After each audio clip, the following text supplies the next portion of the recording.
Hey guys, and welcome back to this channel. In this video, I'll be showing you guys where day 13 of the Onsen Egg Hunt location is, as well as where the bubble is.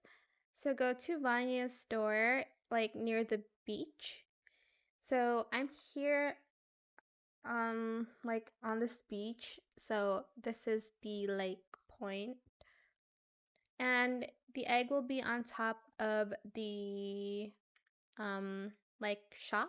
So again, just take a picture of it first. And then for the bubble location, we are going to go, where is it? We're going to go to this area, the Amethyst Beach. So I will be right back. So if you turn around from the like duck, you'll see that there's this blue thing, I guess, blue place, and the bubble is right there. But yeah, that is it. I hope it was helpful for you guys. Don't forget to like, comment, share, and also subscribe to this channel if you haven't done that already. If you have any more questions about this video, just leave it in the comment section down below. I will try my best to answer them all for you guys. If you found this video helpful, please click that thanks button as well. That is it. Thank you so much for watching. Bye.